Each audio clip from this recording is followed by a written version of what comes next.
guess that most people are using ChatGPT and are really comfortable with it until lately when a few changes have happened. They're hearing a lot about Claude being better. They're hearing a lot about people, defense contracts and all that sort of stuff. So they're looking at some possibilities of other things. So I'll share the screen and we'll get started. So what we're seeing before us now, I guess, is ChatGPT. We know what it looks like. We're familiar with it. We know how it works. Basically, you start a chat, you type in the box, and there's a few options. You've got a voice mode, you've got a dictation mode, which I make very good use of. I do like dictating in rather than typing in. So you've got a lot of things in there that are very, very familiar to you. You can upload files depending on what version of ChatGPT you've got. You can use GPTs, which are in a marketplace. So if I go and look at all the different GPTs that are around, we can see what they look like. So if I go explore GPTs, well, I can go into a marketplace of them that's about to show up. But you can also then, if you've got a paid version, create your own. So you've got these repeatable things that you're going to use a lot. So as you can look at, there's a Canva one. There's different ways that these things go into working with not just your requests, but also designing a logo with inputs, and DALI, which is an image generation model that did weird things, or a writing coach. I've seen some of them in there who are doing things like public speaking coaching as well. So there's a lot in there. That's ChatGPT. Also, I'm not forgetting projects. So if you're using any of these features like projects, you know what this looks like. If you go a bit deeper, you can go into deep research, and there's some specific apps you can associate with your Chat GPT. You can make it tie into your Google Workspace, your Office 365, all those things. You can create images, all this sort of thing. Claude looks like this. So it's a little bit different in the interface, not that different though. So we go over here and click over there. We can see many of the same things, a new chat. We can customize the way we're using Claude. So we can connect your tools, create specific skills. And that's where sometimes the difference between Claude and ChatGPT happen. So going through those again, just, oh, here we go.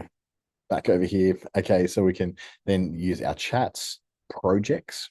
So they don't have GPTs, but they do have projects. So your projects on the left there, artifacts as well. You're going to get different levels of access to these things depending on whether you got the free version or the paid version. Now, I pay for Claude because I use it very heavily. It's now my number one used system alongside Gemini. I don't use ChatGPT much anymore because I've just found a little bit, just falling behind a little bit in many ways. What I'm going to do is I'm going to swap over to the free version of Claude. This is one I just set up under another login. So it is the free one. I'm going to go in and sort of sign away my firstborn, all that sort of stuff. I don't want to get the desktop app, even though it can be really, really cool. It does a lot of talking out loud. So you can do the conversation and voice mode like you can do with ChatGPT. And you can then snap things like screenshots, drag files in, all that sort of thing. I'm going to skip that for now. We're just going to use it just on my plain desktop computer. Now, as part of this free thing, I've told it who I am. I've got nothing in here, no context. It doesn't know anything about me. So what I can do is start to connect things through. So you can connect through a bunch of things like your Canva account, which allows you to then bring in Canva designs and start interacting with them using a chat tool. Figma, if you use that, your monday.com, which is all your projects and boards, if you use any of that stuff. If you're loading things up to either Box or into other places, Gamma, for instance. Gamma is what I use for all my PowerPoint presentations because that's much faster to do that. So it allows me to then go, okay, I can develop my content over here on Claude and then send it through to Gamma to then turn it into these really amazing interactive presentations. So other things, Klaviyo, if you're using that for your e-commerce and email marketing, that kind of stuff. But that's just the featured one. There's tons more of them. A lot of Notion users I know really, really like working with this. HubSpot, if you're using that as your CRM, and it goes on and on. Asana. It connects up to all sorts of things. Your Stripe account, so you can actually import things from Stripe that will then analyze them, because sometimes those tools don't really do that well. What you're seeing here is a lack of contact, like your WordPress.com, but not your WordPress website. Make.com, which is an automation thing. Your GoDaddy account, if you're using that as well, you can check availability for it just adds a few extra skills into what you're already doing. But if I'm looking for, Microsoft Word, there's Word by Anthropic, which is an automation that allows you to control Microsoft Word from it. Haven't used it. Don't really use Word that much. I'm more a Google Docs kind of guy. So that's not one I've used a lot. But what I have done in my other installation, my paid installation, is I've connected things like my Google Drive, my Google Calendar, and my Gmail. So I can access things in those. So I can do something like, for instance, what's new in my Gmail inbox today? And if I want to get just a really basic rundown on it, it can go into my Gmail inbox, even if I spell it wrong. It's pondering it, it's looking at it, saying, what do I do with this? I haven't asked it to do this before, but it does let me check my inbox because I have connected it through and I've given it permission to access it, but only when I ask it to. So that's one little thing. So here's what's landing in your inbox over the last day, an itinerary change to that. You know, 2 domain expiries, a NAB's lunch invite, history barbers for my barber appointment. Yes, I do use a barber, not for the top of my head, but the bottom of my head. And things is like, all these kind of things that are in there. So things I've had to swap in and out. So give me like a little quick update. And I can do things like what seems the most important to do straight away. So I can, what is the thing I should do right now? And it'll then say take a priority based upon that and tell me what I should really do. Domain renewals, I don't need to do those. Just itinerary change, I don't need that because it automatically updates in my calendar anyway. So this one was doing the, this is the one that I need to swap around, which I already have. So that's good. So in the max, that is interacting with my live calendar right now, which is fantastic. It really helps. And it means if I'm in here already, I'm doing this stuff. So if I'm going over, then I can search all my previous chats in here. So all the previous chats I've done, I can search for a specific thing and just say something like, I don't know, psychology. Has there been a mention of psychology in any of the chats I've had? There you go. 3 of those chats. I remember, overcoming fear of judgment. It'll bring me up that chat. So the searching is really fast, really good, and something you can do in the free version as well. That's when we start to get to the depth of it. So, for example, when you're using ChatGPT, you may use GPTs or projects. They're 2 different things. Claude has their own versions of that called projects.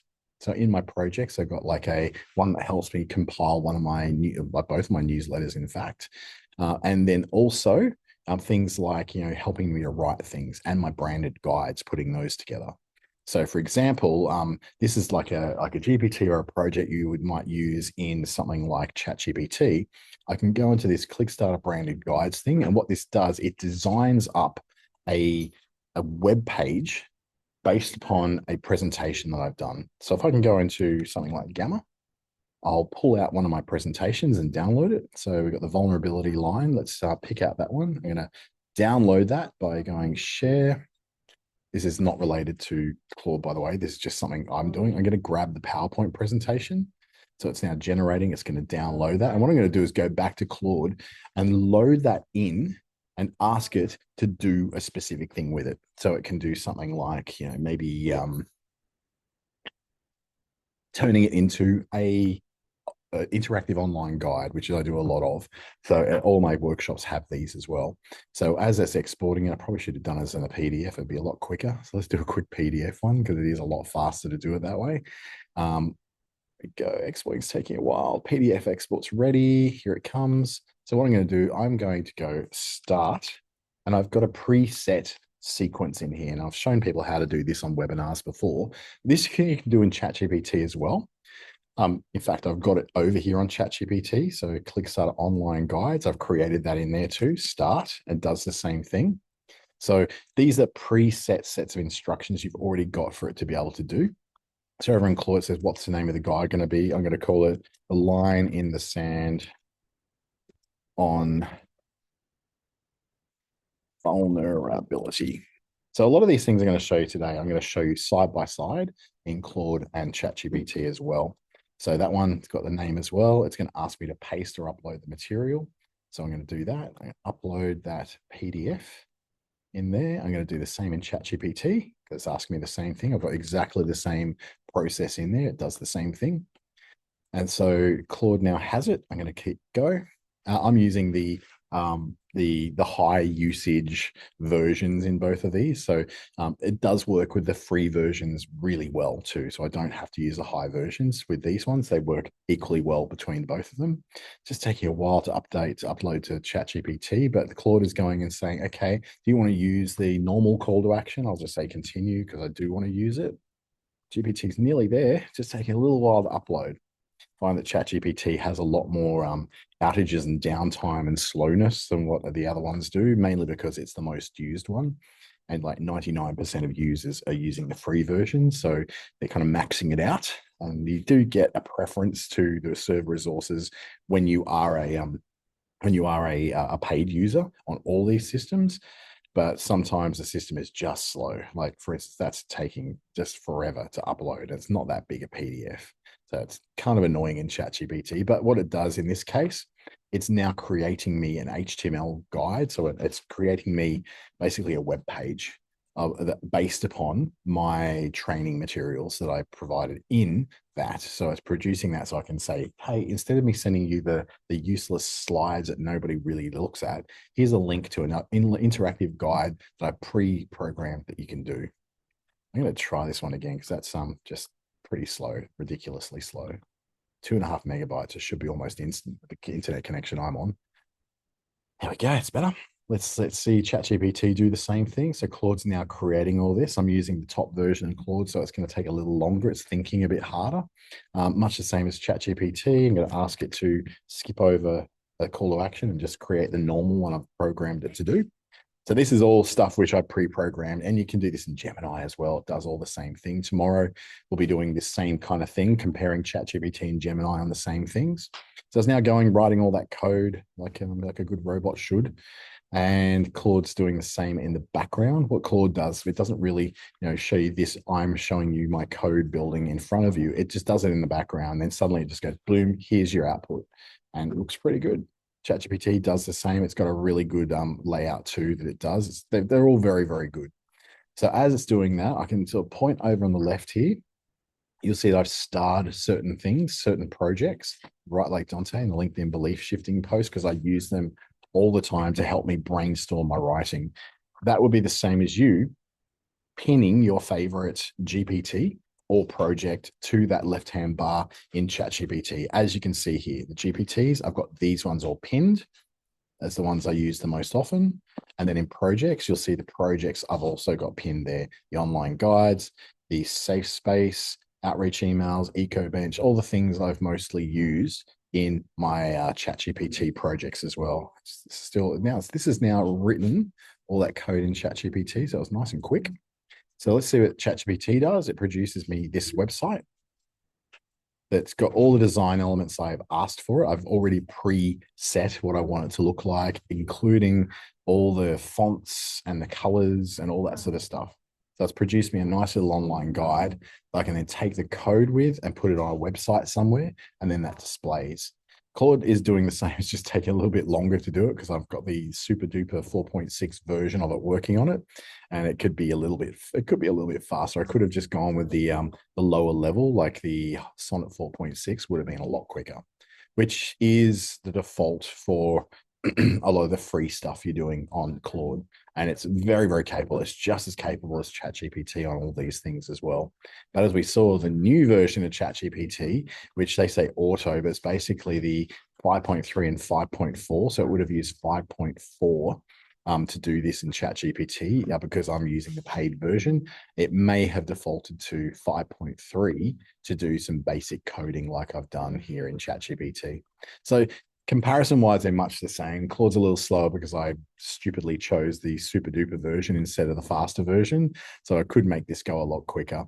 As it's doing that, let's explore some of the other things over here. So I'm going to right click on this to open up a new window for what Claude artifacts are.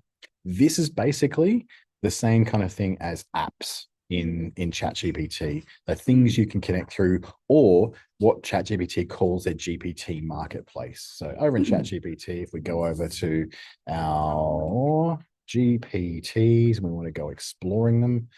And all the app connections. It's a combination of the app connections, so connecting through things you're already using elsewhere through to ChatGPT, and then these GPTs that you can then use. Get rid of that one, and explore other people's GPTs there. So Claude calls them artifacts.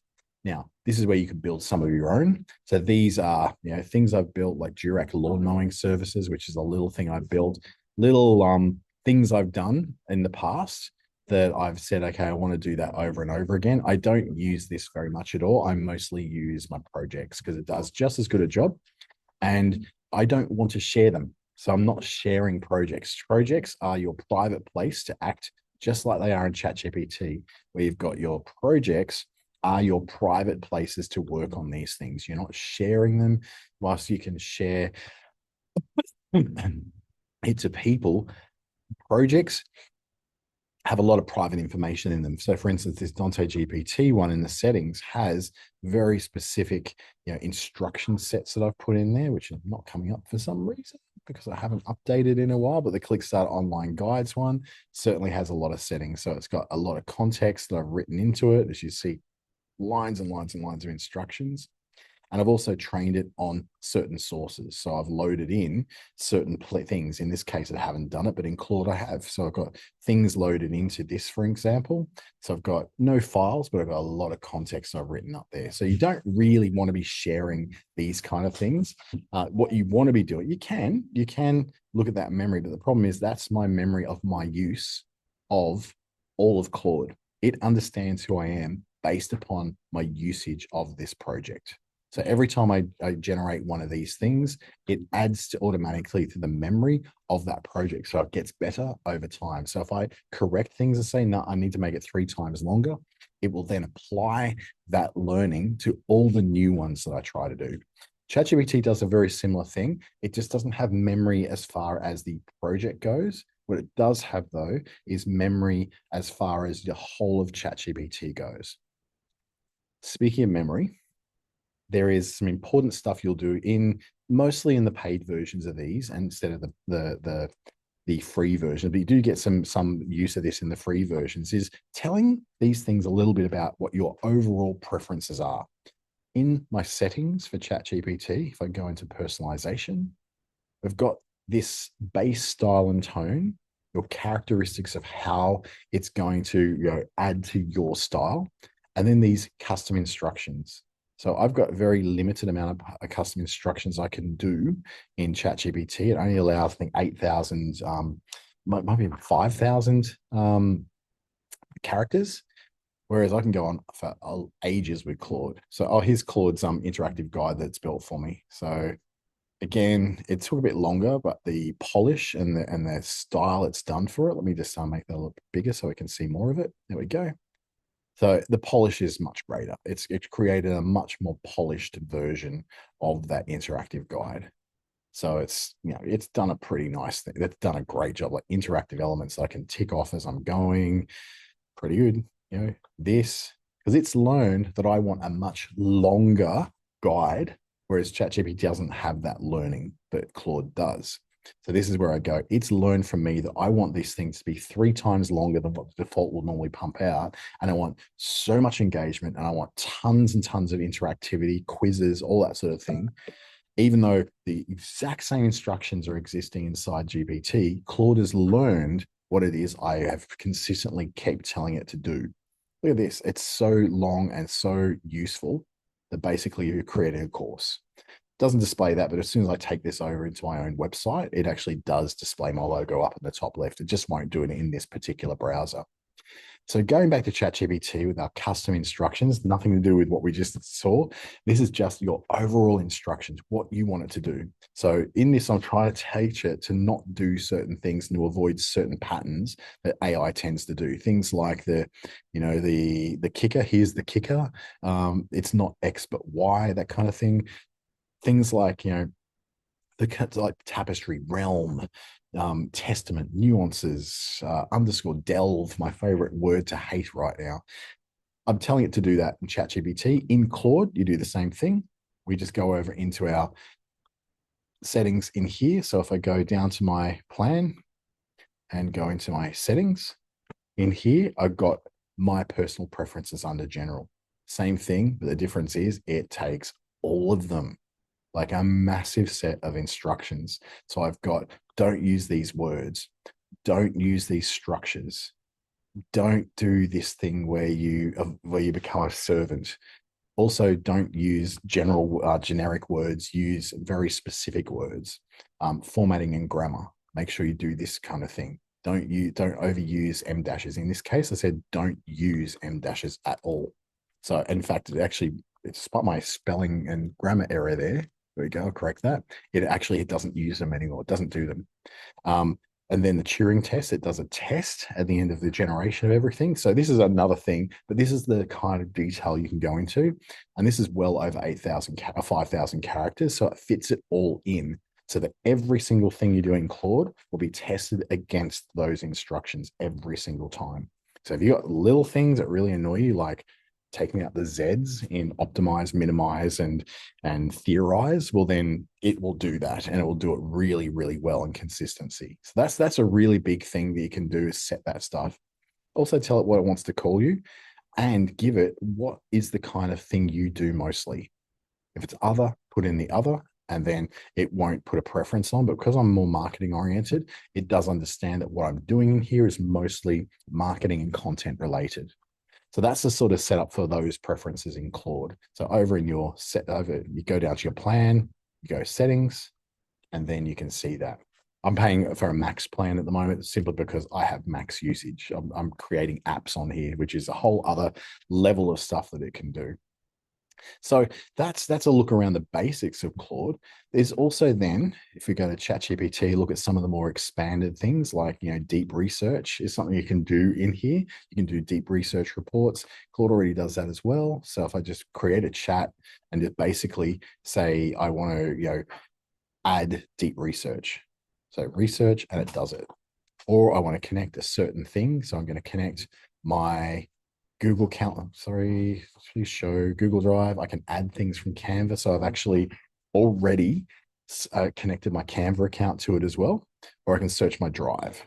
So whenever I want to, and I can add more connectors onto it. Now you can do this in ChatGPT as well. I'm not saying you can't.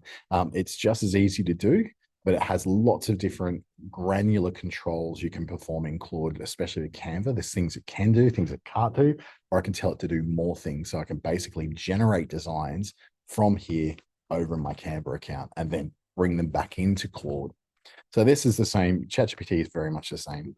Skills is where really you start to see that there's a big difference between these things. Skills are very programming wise, and it's kind of like your own personal algorithm. So in here is you're developing a philosophy about the way that you act. So some of those skills could be things like canvas design, brand guidelines. So for instance, if there's a specific design creation for solid, this is honestly, you're not going to play with this. Most of the skills you're going to draw on are things that are included in Claude, such as the PowerPoint PPTX skill, the Microsoft Word skill, the file conversion skill that are already built in that you don't have to do anything with it. So these are just examples, or you can create your own.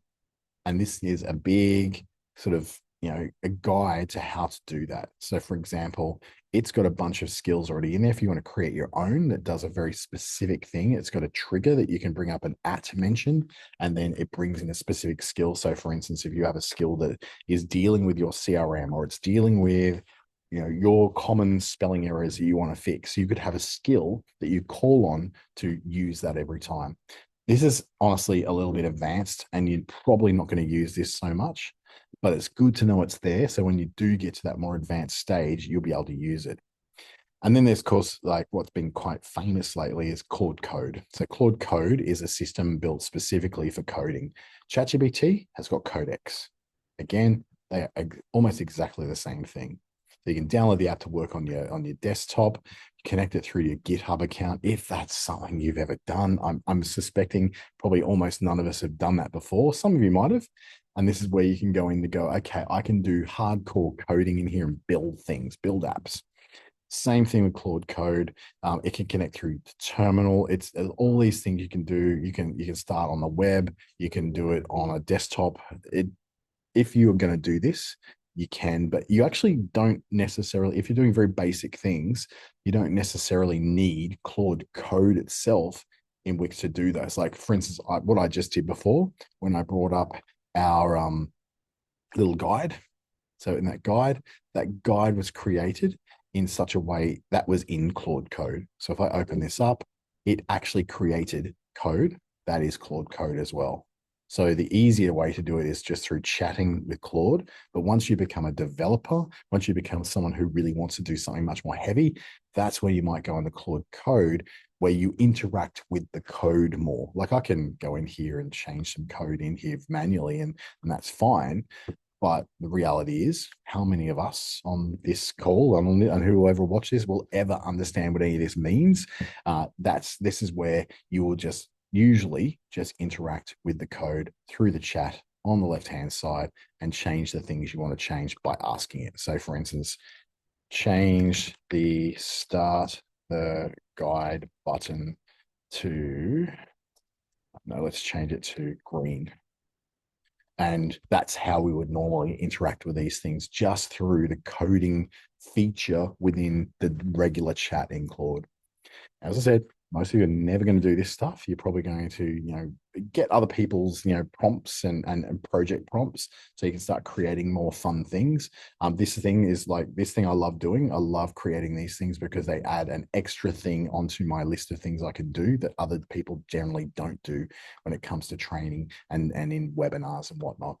But over on the left on ChatGPT, we've pretty much covered all those things. The search is pretty good. You'll see a recent list of things you've done, the recent list of chats, all the same over here in Claude, where you can go, here's all your recents, all down there. So a lot of what happens with Claude is my own personal observations are really around style.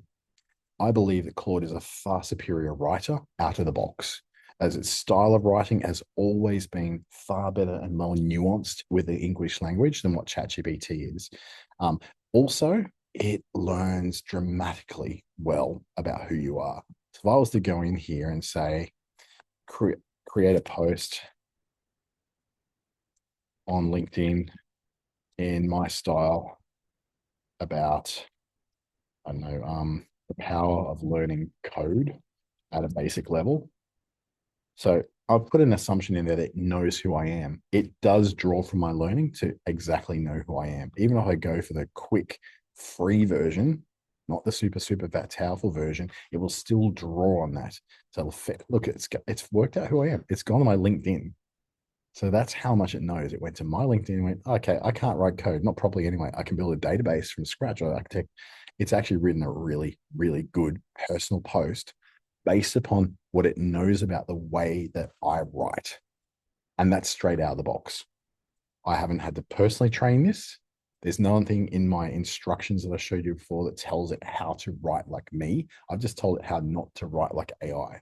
So you've got all of these amazing little tools you can do to help you to write really well. Like that's a really good writing. I could do the same over here, open a new chat and go, I'm going to do exactly the same prompt. So here we go, create exactly the same text and it'll do a pretty good job. Like the new version of this is pretty good. Will it go and search my LinkedIn? No, it didn't search my LinkedIn. I learned a tiny bit of code years ago, not enough to call myself developer, not enough to build the next $1 billion, just enough to understand. So it's like, not enough, not enough. It's got lots of patterns. It doesn't really follow the pattern thing as well as I would like it to.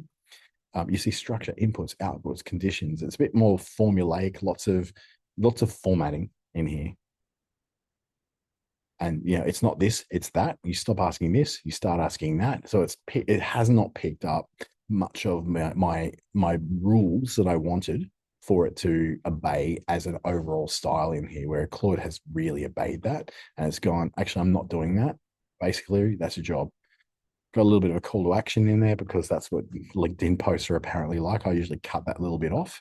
But the actual writing style is so much more aligned to how I would write. That's without me having to go into my Write Like Dante thing, which it has been trained on all my stuff. My last 2,000 LinkedIn posts, my last however many pre-written without AI newsletters. So it's trained in exactly the way I would type. So that's without that, just in an open chat, it just knows what to do with me because it just knows better because I've asked it to. And it has its memory window is much longer than ChatGPT's. ChatGPT will remember every post you've ever done, but it doesn't necessarily know what to do with those generations. It doesn't know how to pull those in and help you to write better because that's what you've learned over time. So as you learn, it learns as well, learns right alongside of you. So that's really the main differences between the two.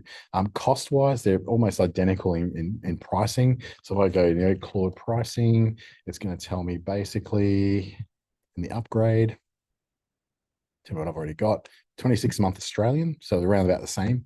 I'm currently paying the 154.54 because I'm an idiot and I buy everything and my bank account is really annoyed with me and my accountant's even more annoyed, but that's because I need the 5 times the usage of Pro because I'm using this all day, every day. And that's the level of usage I need. I used to do it for ChatGPT. I now barely use ChatGPT because I'm mostly in here and in Gemini as well. So your costs are pretty much the same as what you're going to pay for ChatGPT. So we go ChatGPT costs. Oops. So let's go upgrade your ChatGPT plan. Let's see what it has to say. So the free, the Go version. So that's yeah, good luck using anything in that. You get barely anything for the $8 a month. But the $20 a month is about the same. This is all in US. This is not Australian pricing, US pricing. So just bear that in mind. That's going to be about $15. That's going to be about 26, 27, almost $30, depending on where the dollar is. So you are getting, yeah, it's good. It's not bad. It is good. So just bear that in mind. Not Australian pricing. This is Australian pricing. So to me, the biggest difference between the two, which may be a killer for you, is Claude don't do images. So it cannot create images. It doesn't do images. It doesn't do video. So if you're using Sora for video, you're not going to find that in here. There is no video. There is no images. It won't create images.